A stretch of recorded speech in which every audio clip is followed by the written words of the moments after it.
ಹೇಳಿದಂತಹ ವಿಚಾರವನ್ನು ಸರಿಯಾಗಿ ಅರ್ಥ ಮಾಡಿಕೊಂಡು ತಮ್ಮ ಪ್ರವೇಶ ಮಾಡಿದ್ದೇನೆ. ಮರಳಿ ಸ್ವರ್ಗವನ್ನು ದೇವತೆಗೆ ಒಪ್ಪಿಸುವುದಕ್ಕಾಗಿ ಆ ಕೂಳನ ಮದುವೆಯಾಗಬೇಕಾಗಿದೆ. ನೀನು ಅಲ್ಲಿಗೆ ಹೋಗುವುದಕ್ಕೆ ಸಿದ್ಧರಾಗ್ತೀಯ. ಅಸುರ ಯಾರು ಏನು ಎನ್ನುವುದರ ಎಚ್ಚರ ದೇವೇಂದ್ರಾದಿಗಳಿಗೆ ಈಗಲೇ ಆಗಿದೆ ಅನುಭವ. ಅಂತಹ ಅನುಭವ ಇದ್ದೇ ನಮ್ಮಿಂದ ಆಗದು ಅಂತ ಕೈ ಸೋತು ಇಲ್ಲಿಗೆ ಬಂದಿದ್ದಾರೆ. ನೀನಿನ್ನು ಚಿಕ್ಕ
ಹಿಮವು ಎಷ್ಟೇ ದಷ್ಟವಾಗಿರಲಿ ಬಾಲಭಾಸ್ಕರನ ಪ್ರಭೆಯಿಂದ ಕರಗಿ ಹೋಗುವುದಿಲ್ವಾ?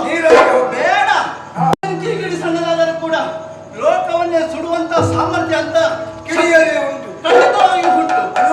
ಹಾಗಾಗಿ ನಾನು ಸಣ್ಣವನಾದರೆ ಏನಾಯ್ತು, ಬಾಣ ಹಿಡಿದಿದ್ದೇನೆ, ಇದಕ್ಕೆ ಬಾಲತನ ಇಲ್ಲ. ನಿನ್ನ ಉತ್ಸಾಹಕ್ಕೆ ನಾನು ನೀರು ಎರಚುವುದಿಲ್ಲ. ನಿನ್ನ ಉತ್ಸಾಹ ಬಹಳ ಸಂತೋಷವಾದದ್ದು. ಹೇಳಿ ಕೇಳಿ ಸದಾಶಿವನ ಮಗ ಅಲ್ಲವೇ? ಹಾಗಾಗಿ ನೀನು ಹೋಗುವುದಕ್ಕೆ ಸಿದ್ಧನಾಗಿದ್ದೀ ಅಂತ ಆದ್ರೆ ಕಳುಹುವುದಕ್ಕೆ ಸ್ವಲ್ಪ ಅನುಮಾನ ಆಯ್ತು ಬಿಟ್ಟರೆ ಮತ್ತೇನಲ್ಲ. ಈಗ ಕೂಡ ಅನುಮಾನ ಐತೆ ನಿನಗೆ? ದೇವ ಸಂಕಲ್ಪವೇ ಹಾಗೆ ಉಂಟು. ಹೌದೇ? ಯಾಕೆ? ಯಾವ ಕ್ಷಣದಲ್ಲಿ ಶಿವ ಗಿರಿಜೆಯರ ಉದಯಿಸುವಂತಹ ಒಬ್ಬ ಮಗನಿಂದಲೇ ಅವನಿಗೆ ಶಿವನಿಂದ ಆವಿರ್ಭಾವ ಹುಡುಗನಿಂದಲೇ ತಾರಕನಿಗೆ ಮರಣ. ನೀನು ಅದೇ ಸಂಕಲ್ಪಕ್ಕಾಗಿ ಹುಟ್ಟಿದವ ಅಂತಾದ ಮೇಲೆ ನಮಗೆ ಅನುಮಾನ ಅಲ್ಲ. ಒಂದು ಅನುಮಾನ, ಈಗ ಅಪ್ಪಣೆ ಕೊಟ್ಟಿದ್ದೇ ಹೌದು ಅಂತ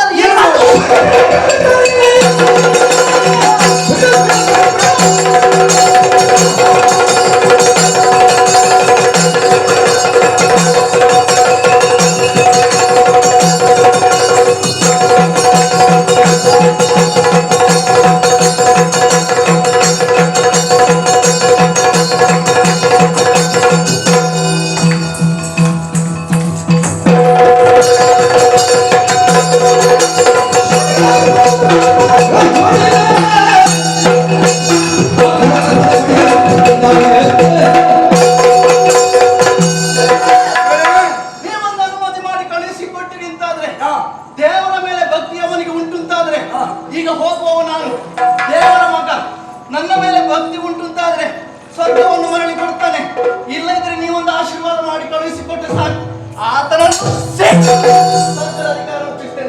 ನಾನೇ ಕೊಲ್ಲುವುದಕ್ಕೆ ದೇವರನ್ನು ಹೇಳಿಸಿಕೊಂಡವ ಲಯಕರ್ತ. ಲಯಕರ್ತನ ಮಗನಾಗಿ ಲಯ ಮಾಡುವುದಕ್ಕೆ ಅಂತಹ ವಿಕಾರಿಯಾಗಿರುವಂತಹ ತಾರಕರನ್ನು ಕೊಲ್ಲುವುದಕ್ಕಾಗಿ ಲಯ ಮಾಡುವುದಕ್ಕಾಗಿ ಹೊರಟು ನಿಂತ ಮಗನೇ. ನಿನ್ನ ಉತ್ಸಾಹ ಚಿಮ್ಮನೆ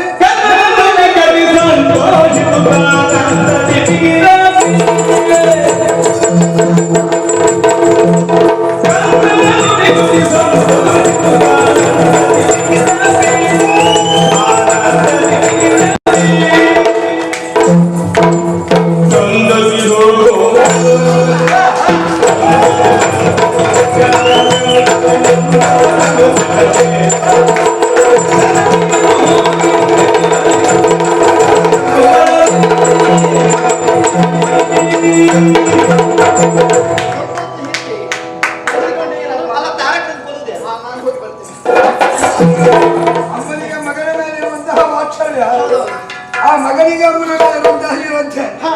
ಈಗ ಅಪ್ಪ ದೂರ ಅಲ್ಲ ಮತ್ತೆ ಒಮ್ಮೆ ಮಗನಲ್ಲಿ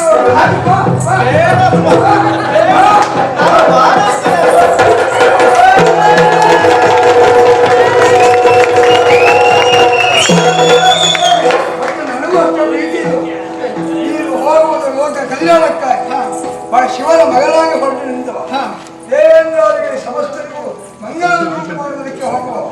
ಮಂಗಲವನ್ನು ಮಾಡಿಯೇ ಬರಬೇಕು. ಮಂಗಳ ಮಾಡುವುದಕ್ಕೆ ನಾನೇನು ಆಯಿತು ಆಯಿತು ಹೋಗಿ ಬಾ ಮಗನೇ.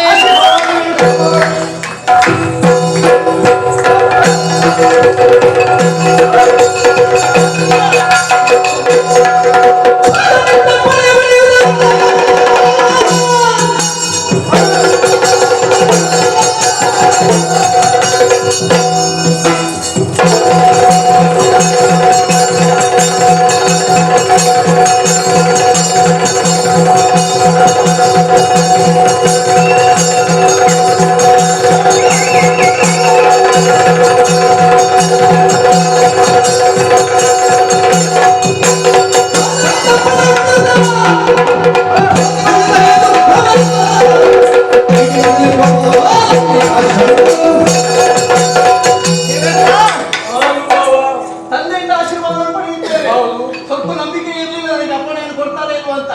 ಅದು ನೀವೆಲ್ಲ ಜೊತೆ ಸೇರಿ ಒಂದು ನಂಬಿಕೆ ಬರುವ ಹಾಗೆ ಮಾಡಿದ್ದೀರಿ. ಹಾಗಾಗಿ ತಡ ಮಾಡುದು ಸರಿಯಲ್ಲ. ತಡ ಮಾಡಿದ್ರೆ ನಿಮಗೆ ಸ್ವರ್ಗ ಲೋಕ ಆದಷ್ಟು ಬೇಗ ಸಿಗುವುದಿಲ್ಲ. ಹಾಗಾಗಿ ಶುಭಂಕರನಾದ ಶಂಕರನ ಮಗನಾದ ನಿನ್ನಿಂದ ಲೋಕಕ್ಕೆ ಶುಭವೇ ಆಗ್ತದೆ. ಅದನ್ನೇ ನಿರೀಕ್ಷೆ ಮಾಡ್ತೇವೆ.